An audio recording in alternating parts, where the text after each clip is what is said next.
বিসমিল্লাহির রহমানির রহিম। আসসালামু আলাইকুম ভিউয়ার্স। আজকে আমি একটা মাছ রান্নার রেসিপি নিয়ে আপনাদের মাঝে হাজির হয়েছি।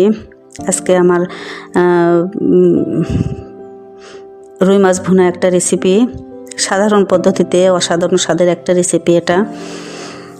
এজন্য আমি একটা রুই মাছ নিয়েছি মাঝারি সাইজের, আপনাদের সাথে শেয়ার করব রান্নাটা।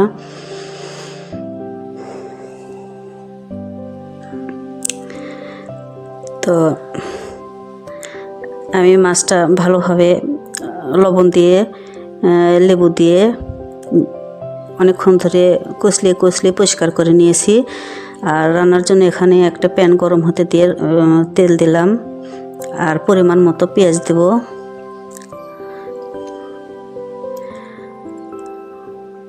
পেঁয়াজটা সফট হয়ে আসা পর্যন্ত একটু নেড়েচেড়ে ভেজে নেব। আমি একটু সরষের তেলও ইউজ করছি। সরষের তেলের ফ্লেভারটা ভুনা মাছে ভালোই যায়। আর একটু দালচিনি দিলাম আর পানি দিয়ে পেঁয়াজ বেরেস্তা হওয়ার যে কার্যক্রম স্টপ করে দিলাম। তো এখানে আমি মশলা ইউজ করব আদা রসুন, হলুদ, মরিচের গুঁড়া আর পরিমাণ মতো লবণ,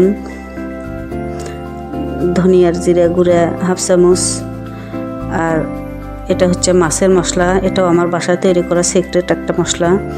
তো সবগুলো মশলা ভালোভাবে কষিয়ে নেব, যেভাবে আমরা কষাই। মশলা কষানোর উপর মাছের স্বাদটা ডিপেন্ড করে। তো পানি দিয়ে আমি আবারও ভালো করে কষিয়ে নেব। এ পর্যায়ে আমি মাছগুলো দিয়ে দেব।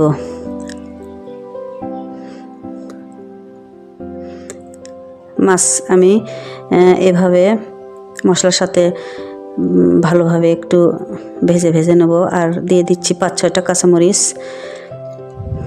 ফ্লেভারের জন্য, ঝালও বের হয়ে আসবে। তো এভাবে শুকনো করে ভাজা করে নেব। তারপরে এবার গ্রেভির জন্য পানি দিয়ে দেব।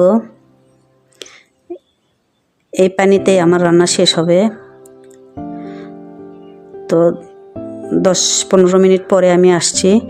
আমার গ্রেভিটা পছন্দ মতো এসছে। আর এখানে আমি পেঁয়াজের বেরেস্তা দিলাম 1 মুঠো আর জিরার গুঁড়া দিলাম সামান্য পরিমাণ, দিয়ে ঢেকে আমার রান্নাটা কমপ্লিট করব।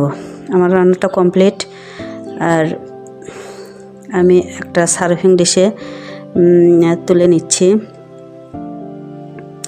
তো আলহামদুলিল্লাহ অনেক মজার ছিল মাছ রান্নাটা। ভিউয়ার্স, ভিডিও যদি ভালো লাগে আমার পাশে থাকবেন সবাই। আমাকে একটু ফলো করবেন, শেয়ার করবেন, কমেন্টস করবেন, লাইক করবেন।